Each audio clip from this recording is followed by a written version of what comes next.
Prisão acaba de ser decretada por ministro do STF e essa notícia abalou a política nesse dia de hoje, gente, tá? Notícia oficial que acabou de ser confirmada direto de Brasília, direto, gente, do STF. Prisão acaba de ser decretada por ministro do STF. Eu vou explicar todos os detalhes e destaques dessa informação que chocou Brasília, chocou o Brasil neste exato momento. Outro ponto que eu vou trazer aqui, gente, tá?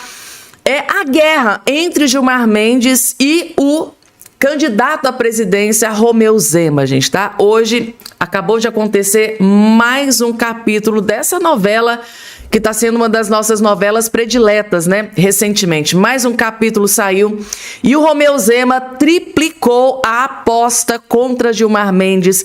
Gilmar Mendes foi lá, dobrou a aposta e tá, gente, uma guerra desenfreada. Romeu Zema dobrou a aposta contra Gilmar Mendes triplicou a aposta.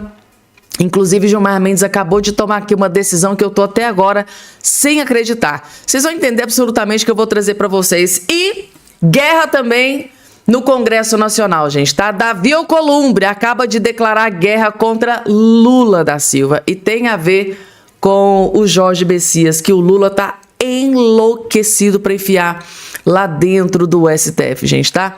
Parece que a coisa desandou pro Lula e pro Messias e essa decisão tem a ver com Davi Alcolumbre. Eu vou trazer, claro, é notícia boa que eu sei que vocês vão gostar. Gente, além dessas outras várias informações, tem muita coisa impactante para trazer, importante para trazer para vocês a partir de agora.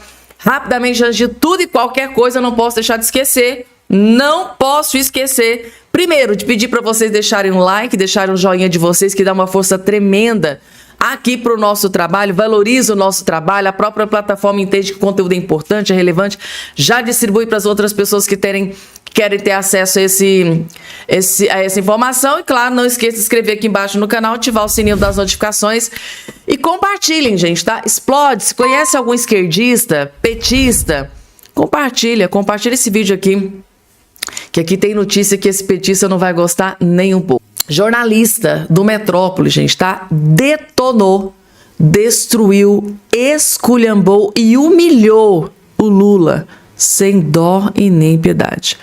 Advogado esquerdista, tá? Lembra disso? Advogado esquerdista chamou o Lula de burro e estúpido ao vivo, gente, dentro do Metrópolis. Eu tô chocada com isso aqui. E pegou pesado. Parece que o Andrei tá com algo ferido, porque ele fez aquela nota falando que a prisão, a detenção do Ramagem tinha ligação com a cooperação entre a Polícia Federal do Brasil e os agentes dos Estados Unidos, e se mostrou uma grande fake news. Aí o orgulho dele fez ele agir dessa forma, querer aplicar o princípio da reciprocidade em relação ao agente migratório que mora e trabalha no Brasil. Ô, Neira, tem um ponto que eu me incomodo bastante, né? Porque assim, o princípio da reciprocidade, qual que é o princípio da reciprocidade? Você aplicar a mesma medida, a mesma ação que um país aplicou fora, né, contra você, e você aplicar contra esse país no Brasil, né? Só que tem reciprocidade que, se você vê, prejudica o Brasil. Então, quando, por exemplo, o Lula, naquele momento que o Trump resolveu aplicar a tarifa contra o Brasil, né, aumentar a tarifa contra o Brasil, resolveu não aplicar a reciprocidade, é porque ele sabia que, se aplicasse a reciprocidade, o produto americano chegaria muito mais caro no Brasil, prejudicando a sociedade brasileira. Aí você vê que não dá para fazer diplomacia com o estômago, né, e com a cabeça com o mínimo de condição cognitiva, né? Então não dá para ser burro, né, na diplomacia, falando português claro, né? Aí você vê, por exemplo, que o governo Lula resolveu aplicar a reciprocidade para os Estados Unidos em 2025, em abril de 2025, né, e resolver cobrar visto de americano. Por quê? Porque os americanos cobram visto brasileiro. Ora, isso prejudica a economia do Brasil, prejudica o turismo do Brasil, né? Então não é inteligente você aplicar a reciprocidade nesse sentido. E agora, pelo visto, Neira, o governo Lula está sendo estúpido, né?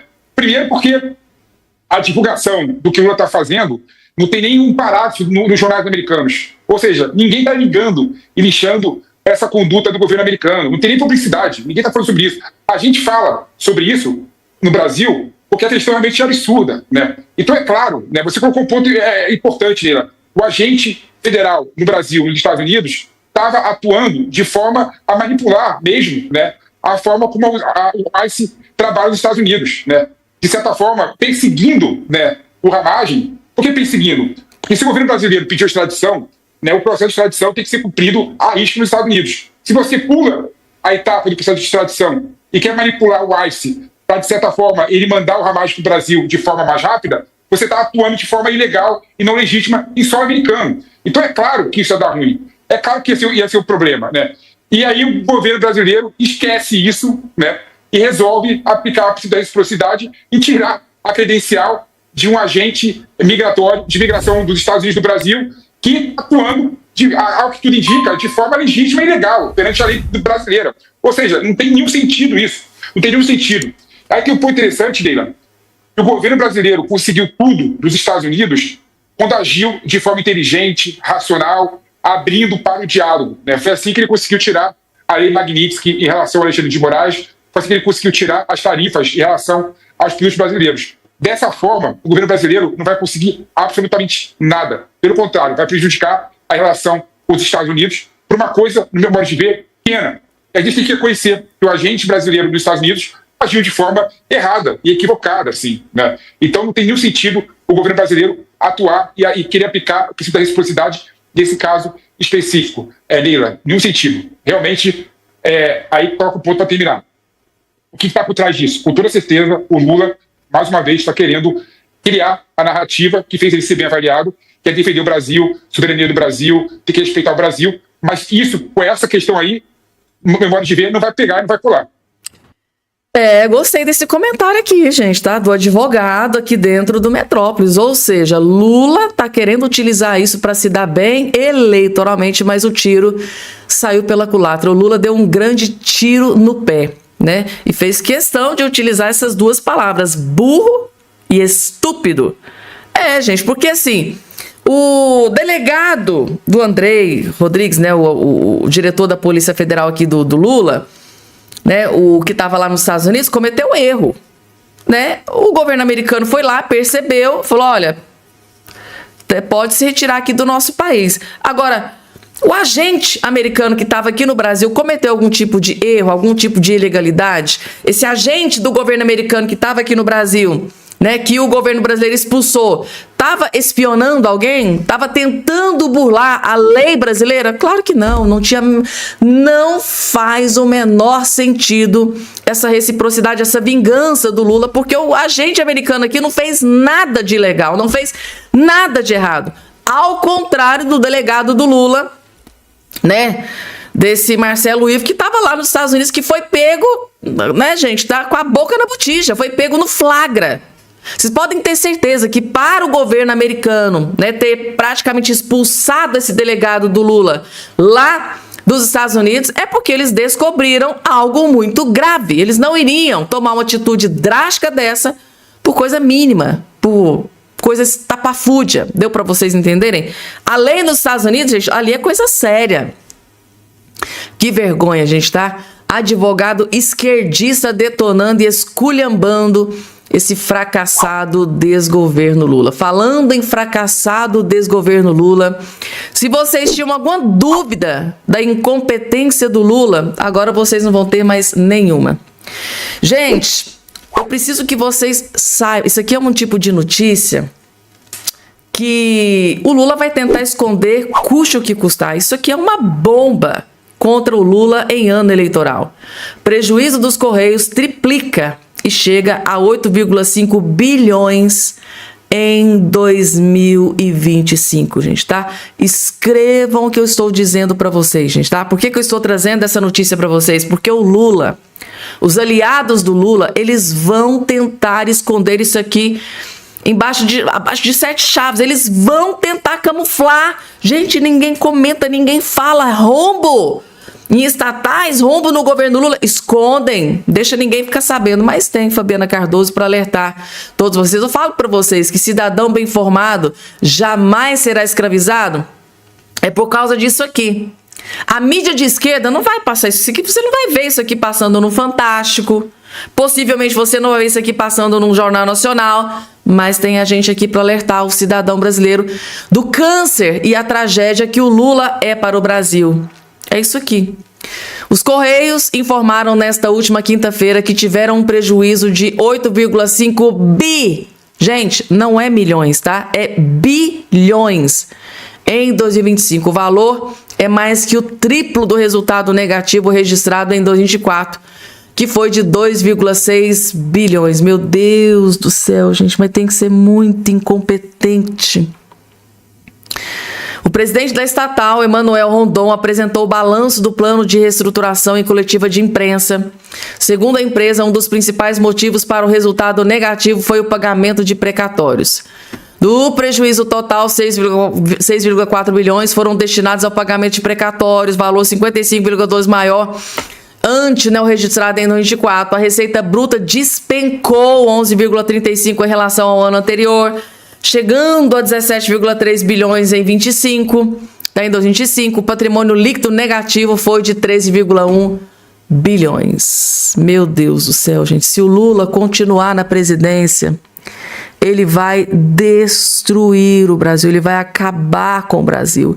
E eu só consigo me lembrar daquela frase do Paulo Guedes: se o Lula vencer a eleição, lá no pleito, lá quando o Lula estava enfrentando o Bolsonaro, Paulo Guedes alertou: se o Lula vencer a eleição, o Brasil corre grave risco de virar uma Venezuela. O Lula vai destruir o Brasil, o Lula vai acabar com o Brasil. Me lembro daquele podcast lá do Paulo Guedes alertando o povo brasileiro, mas lamentavelmente o povo da esquerda preferiu acreditar. E agora, gente, mais um capítulo, né, da nossa novela preferida, gente, tá? Guerra, briga feia, guerra dentro do STF, gente, tá?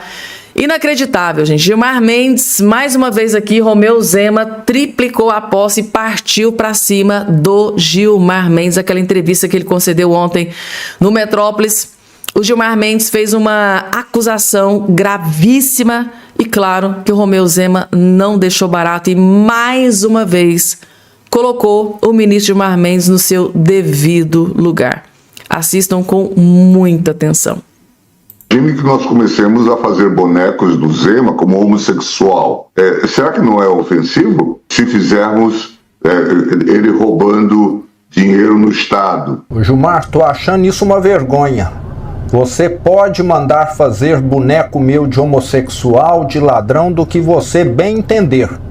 Pode me satirizar à vontade. O que você não pode fazer é comparar homossexual com ladrão. Sério que você acha a mesma coisa chamar alguém de homossexual ou de ladrão? Aí você mostrou todo o seu mais puro preconceito por o Brasil. E que história é essa de que sátira tem limites? Parece que você até tá com saudade da ditadura, quando os poderosos mandavam prender humoristas. Vamos parar com isso, Gilmar. Imagine que nós comecemos a... mais um recado aí para o ministro Gilmar Mendes. Está muito corajoso. Romeu Zema realmente tem muita coragem. E o STF, gente, tá sentindo. Tá sentindo. Gente, o clima é de guerra dentro do STF. O STF tá sentindo que está sendo bombardeado pela imprensa brasileira. Isso nunca aconteceu com tanta força como está acontecendo agora. Carmen Lúcia admite que STF enfrenta situações sem precedentes. Nunca antes na história, né, do STF ele foi tão detonado e esculhambado pela imprensa como está sendo neste exato momento e por governantes, por candidatos. A ministra Carmen Lúcia do STF fez um discurso em defesa das liberdades durante aula magna magistrada na última quarta-feira na Universidade de Brasília. A magistrada afirmou que o modelo não pode existir apenas na retórica ou discurso, mas deve integrar a cesta básica dos direitos fundamentais. A vida, como a democracia, se faz todo dia. A vida é frágil, a democracia é frágil. Ambas são ótimas e necessárias. Se a gente não lutar todos os dias pela vida, a vida se perde de maneira física, factual, ou se perde pelo que ela poderia ter sido ou não foi. Assim é a democracia, gente, tá? Tá aí, a própria ministra Carmen Lúcia admitiu que o STF enfrenta situações sem precedentes. Mas claro, gente, tá? Nunca antes na história desse país a gente viu a cada 10 veículos de imprensa, 9 descendo a lenha no STF, colocando em xeque a credibilidade, né, de alguns ministros do STF para julgar alguns casos. Eu vejo vários juristas, veículos de imprensa de grande porte denunciando, dizendo, olha, o ministro Alexandre de Moraes não pode, ele deve se declarar suspeito para julgar qualquer coisa no que diz respeito ao Banco Master, ao Daniel Vorcaro, visto que sua esposa tem um contrato de 129 milhões. É a mesma coisa do Dias Toffoli, que estava julgando lá uma ação do Joesley Batista, da JF lá, com a ex-mulher dele ou com a esposa dele, sendo advogada do Joesley Batista e da JF, que onde o Dias Toffoli perdoou uma dívida de 10 bilhões do grupo lá do Joesley Batista, que a esposa do Dias Toffoli, ou ex-esposa, não sei, era advogada do grupo. Então isso pode? Claro que não, ele deveria ter se declarado suspeito. Agora a mesma coisa acontecendo com o Alexandre de Moraes. Alexandre de Moraes julgar qualquer coisa com relação ao Banco Master, sendo que ele se reuniu com o Daniel Vorcaro, segundo a imprensa, teve reunião com o Daniel Vorcaro, na presença do ex-presidente do BRB, viajou em aviões de empresas que pertencem a Daniel Vorcaro, parece que até conversou com o Daniel Vorcaro no dia da prisão. Gente, qual é a credibilidade que o Alexandre de Moraes tem para julgar qualquer coisa que diz respeito ao Daniel Vorcaro e ao Banco Master? Fala, gente, tá? Então, crise, né, gente? Tá uma crise feia dentro do STF. O STF nunca foi tão desmoralizado pela imprensa como está sendo, e a Carmen Lúcia, ex-presidente do TSE, sentiu feio, gente, tá? Vamos lá, porque tem mais. E agora tem mais notícias para o AGU, o Jorge Messias do Lula. O Lula tá desesperado para colocar ele lá dentro do STF, né? Ministério da Verdade, na AGU, complica a indicação de Messias para o STF. Ao que tudo indica, gente, tá? O Lula pode não conseguir o seu grande aliado, né? O seu companheiro Jorge Messias lá no STF. Há poucos dias da sabatina no Senado para a vaga de ministro do STF prevista para a próxima quarta-feira, 29, Jorge Messias lida com uma das controvérsias mais negativas para sua reputação desde que assumiu a chefia da Advocacia Geral da União no início de 2023. A ofensiva da AGU contra publicações públicas a projetos sobre misoginia trouxe novamente o foco para a estrutura de censura criada pelo governo Lula sob a liderança de Jorge Messias. A Procuradoria Nacional da União de Defesa da Democracia, chamada de Ministério da Verdade. O episódio reativou na memória de eleitores da oposição esse aparato estatal que tem sido usado desde 2023 para censurar conteúdos políticos nas redes. Ainda que a votação seja secreta, o legado contra a liberdade de expressão de Messias na AGU pode causar constrangimento a parlamentares de oposição que não queiram desagradar a sua base.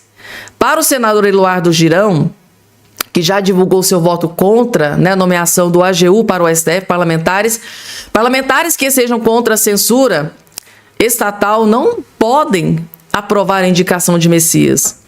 Esse episódio apenas agrava o cenário e aumenta o constrangimento em torno do nome de Jorge Messias. Para quem defende a liberdade de opinião e de pensamento com responsabilidade, é inaceitável qualquer atuação estatal que avance sobre críticas e manifestações legítimas, afirma o Eduardo Girão. Ou seja, Jorge Messias, que já atuou, segundo aqui, né, a oposição, o próprio senador Eduardo Girão, que já atuou contra a liberdade de expressão, já atuou a favor da censura, é um dos responsáveis, né? Na verdade, é o responsável, segundo ele mesmo. Ele pediu a prisão do pessoal do 8 de janeiro. E o ministro André Mendonça foi lá e decretou a prisão. Então, assim, assim, gente, tem muita coisa que mancha, né, a biografia do AGU. Ele se diz evangélico, mas tomou algumas decisões muito controversas, né? Então, coloca em xeque. Ah, porque ele é evangélico, é um santo? Depois de tudo que foi exposto aqui nessa matéria, vocês acham que o Jorge Messias é um santo? Bom, gente, eu trouxe a informação, a notícia, a opinião e vou deixar por conta de vocês aqui embaixo nos comentários. E agora, gente, tá? Prisão foi decretada pelo STF.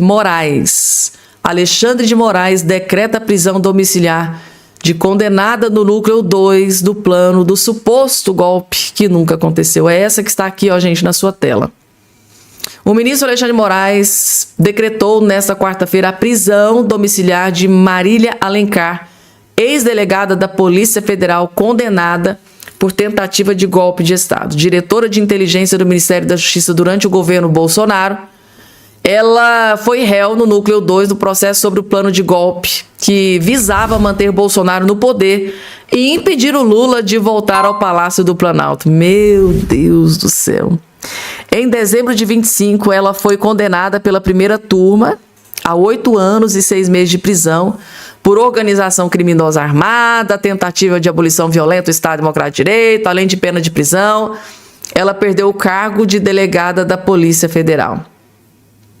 Então tá aí, gente, tá? Então ela, Alencar já estava em prisão domiciliar, porém tratava-se de uma prisão preventiva, né? Em dezembro, Moraes decretou a prisão domiciliar de todo o grupo condenado no núcleo 2, depois de o ex-diretor-geral, né, o Silvinei Vaz, tentar fugir e ser preso no Paraguai.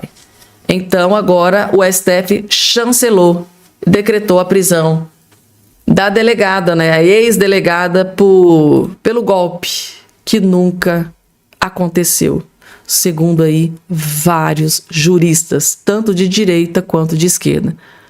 Condenação por um golpe que nunca aconteceu, baseado principalmente naquela delação fajuta, vergonhosa, vexatória do Mauro Cid.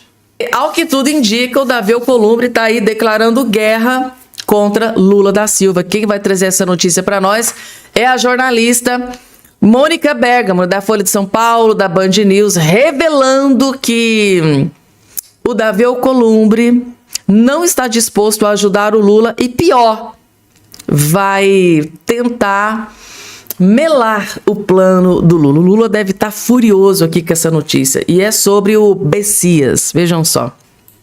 Gali, bom dia a todos. Pois é, está chegando a data, quarta-feira, dia 29, é o dia da sabatina do Jorge Messias na Comissão de Constituição e Justiça do Senado, para ter o nome aprovado ou não para o Supremo Tribunal Federal. Depois disso ainda vai para o plenário, né, Megali? Ele precisa de 41 votos. E qual que é o problema? O presidente do Senado, Davi Alcolumbre, está mantendo até agora a queda de braço com Lula, Megali. O tempo passa e ele não se ajeita com o presidente da República e, portanto, não liberou o seu grupo mais próximo de parlamentares a declararem voto no Jorge Messias para o Supremo. Nos bastidores, segundo eu apurei, senadores afirmam que sim, que gostariam que o voto vai para o Messias, mas só depois do aval do Alcolumbre. São cerca ali de entre 7 e 10 senadores, ou seja, pode balançar para um lado e pode balançar para o outro o resultado se esses senadores não votarem no Messias, né? O presidente do Senado até hoje não recebeu o advogado-geral da União para uma conversa e não teve a tal conversa definitiva com Lula para ver se para finalmente dar o apoio dele a essa candidatura, né?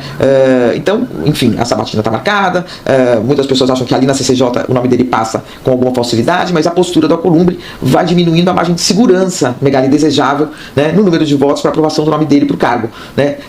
Então, o ministro do Supremo, senadores, integrantes do governo já conversaram com o Alcolumbre, já tentaram convencer o presidente do Senado a se posicionar mais claramente a favor do Messias, mas ele desconversa, né? Segundo me relatou o ministro do Supremo, ele nem que sim nem que não, fica naquele sim, vamos ver, mais de um ministro do Supremo me relatou isso, né? Que ele não dá uma resposta definitiva, vamos ver, tô vendo, né? Então não está fazendo uma carga contra, explícita, como vinha fazendo antigamente, mas tampouco está declarando o apoio. Com isso ele vai colocando dificuldades adicionais no caminho do Messias, pelos cálculos de apoiadores do governo. O advogado-geral da União tem hoje 48 votos favoráveis, são 7 a mais do que os 41 necessários para a aprovação, mas o ideal seria ter muito mais votos, seria ter esse apoio do Alcolumbre explícito para garantir uma vantagem grande, né, nessa votação, porque, Megali, a gente tem que sempre lembrar que o voto é secreto. né? O voto para ministro do Supremo no Senado é secreto, então sempre pode ter surpresa desagradável numa votação secreta. Ou agradável, né? Pode ser que, mesmo sem o aval do Alcolumbre, os próprios senadores do Alcolumbre no voto secreto ali endossem o Messias. O problema é que é um colégio eleitoral muito pequenininho, então o presidente do Senado consegue mapear quem votou, como, né? Então é isso, né? Quer dizer, o Messias está com apoio de muitos senadores, a gente falou aqui de apoio de lideranças evangélicas, né, importantes, os evangélicos estão muito mobilizados em torno do nome dele, tem apoio também de diversos ministros do Supremo, André Mendonça, Cássio Nunes, Cristiano Zanin, Gilmar Mendes, mas está faltando aí esse apoio crucial, fundamental, para dar maior tranquilidade aí nessa jornada, nessa reta final, né, Gali? Sabe uma coisa que deve ser legal, Carla? Você morar num país que independe de apoio de presidente do Supremo, né, para que as coisas aconteçam, né, gente? Resumindo, o que a Mônica Bergamo descobriu e revelou aqui pra gente é que a situação não tá tão favorável assim para o Jorge Messias, gente, tá? O Davi Alcolumbre até hoje não aceitou a reunião com o Jorge Messias. Ele tá tentando, já várias vezes ele já tentou marcar uma reunião. É a famosa beija-mão, né? Para ir lá beijar a mão do Davi Alcolumbre, para pedir para que ele o apoie. Até hoje, o Davi Alcolumbre não aceitou essa reunião. Tá irredutível com relação ao seu aval para o nome do ministro, porque ele nunca escondeu que ele queria o Rodrigo Pacheco. O Lula quer desesperadamente, por algum motivo, né, colocar o Jorge Messias, que é amigo de longa data, isso porque o Lula disse que STF não é lugar de amigo, né? Foi lá, colocou o seu advogado pessoal, colocou o seu amigo de longa data e ex-ministro da Justiça, Flávio Dino, e agora quer colocar aí um amigo de longa data, o Jorge Messias. O Lula não dá ponto sem nó e sabe exatamente quem ele coloca lá dentro do STF, né? Ele sabe muito bem que numa disputa é crucial ter essas pessoas ao lado dele. O Lula não é bobo nem nada, gente. Mentiu durante a campanha eleitoral, disse que não ia colocar amigo e de cara coloca lá esses três. Está tentando colocar aí o terceiro grande aliado histórico da política, que é o Jorge Messias. Ah, mas tá ganhando aí o aval da ala evangélica. Não é porque é evangélico que é santo, não, gente, tá? Não é que é evangélico que é santo. Então tem muitos evangélicos lá, né, da bancada evangélica lá no Senado Federal, que tá meio com ressalvas com relação ao Jorge Messias, principalmente no comportamento dele durante, né, o que aconteceu no 8 de janeiro. Foi a pedido do Jorge Messias que o Alexandre de Moraes decretou a prisão daquele pessoal, né, mais de 1.000 pessoas foram presas no 8 de janeiro, e quem fez o pedido de prisão foi o Jorge Messias. Né, ele deixou isso bem claro em entrevista recente. Esse vídeo viralizou aqui na internet, foi atendendo a um pedido meu, que o Alexandre de Moraes decretou a prisão do pessoal do 8 de janeiro. Então, ele carrega essa cruz, né, muito caro, está custando muito caro, né, com relação a roubo, né, irregularidades no INSS, da roubalheira dos velhinhos do INSS, ele foi alertado e não fez absolutamente nada para não prejudicar o Lula, segundo aí, pelo menos a opinião de alguns juristas que eu vi aí na internet. Então, não tá tranquilo pro Lula, gente, tá? O que acontece? Nos bastidores, os aliados do Lula dizem que tá tudo tranquilo, tá tudo dominado. Não, o Jorge Messias tem os votos necessários para se tornar ministro do STF. Só que a oposição diz que não, a coisa não tá assim, não. Diz que ele não tem ainda os votos necessários para ir pro STF. Então tá aquele impasse. Né, os aliados do Lula dizem que ele tem voto, a oposição diz que não, ele não tem esses votos ainda, ele não pode, não tem a garantia de que ele vai ser aprovado para ministro do STF, e o Lula não quer correr o risco. E tá aí, gente, tá marcada a sabatina. Davi Alcolumbre até agora não sinalizou, né, que vai ajudar o Lula, muito pelo contrário. E agora a queda de braço tá aí. Vamos lá, porque tem mais, gente, tá? Jornalista da Band detonou o Gilmar Mendes e disse que ele ficou tão incomodado, né, com os bonequinhos do Zema, que fosse, se ele ficou tão incomodado assim, que fosse para a primeira instância. Mas, segundo o jornalista, o Gilmar Mendes preferiu puxar o facão contra o Romeu Zema. Por que puxar o facão? Assista que vocês vão entender. Alguém diz que você cometeu um crime e você não cometeu? Calúnia. Te xingou? Injúria. Detonou a sua reputação? Difamação. em algumas faculdades de Direito, isso é ensinado no primeiro ano. Se até o primeiranista sabe, imagine Gilmar Mendes, que é um dos ministros mais preparados da história do Supremo. Ficou mesmo incomodado com os bonequinhos lá do Romeu Zema? Vai para a primeira instância, processa o ex-governador por calúnia, injúria ou difamação. Mas não, Gilmar preferiu, escolheu mesmo, puxar o facão e pedir para o colega Alexandre de Moraes para colocar Zema no inquérito das fake news. Agora vai ser pedagógico a gente acompanhar os próximos movimentos. Alexandre de Moraes vai fechar com o decano, o colega incomodado, ou vai manter o voto que deu em 2018, que Gilmar deu em 2018, quando o Supremo decidiu por unanimidade que sátira é uma crítica legítima? Num dos votos mais interessantes daquela votação de 18, a ministra Carmen Lúcia disse o seguinte: poder que não tolera crítica humorística é um poder frágil. Gente, só que agora é diferente, né? A água bateu na própria bundinha do ministro Gilmar Mendes. Agora ele mudou esse entendimento. Agora eu quero ver se o Alexandre de Moraes também vai mudar esse entendimento. Porque lá num passado não tão distante, que é isso, gente? É só uma sátira. Sátira pode. Que é isso? A própria ministra Carmen Lúcia, pô, se não tá preparado para uma sátira, pede para sair. Mas agora o Gilmar Mendes se mostrou extremamente revoltado, incomodado. Ontem estava visivelmente alterado, fez acusação gravíssima contra o Romeu Zema. Gente, tá? Que coisa, que situação. Eu nunca imaginei na minha vida que eu iria ver o ministro Gilmar Mendes tão fora da casinha como ele ficou. Ficou visivelmente assim atordoado, incomodado mesmo.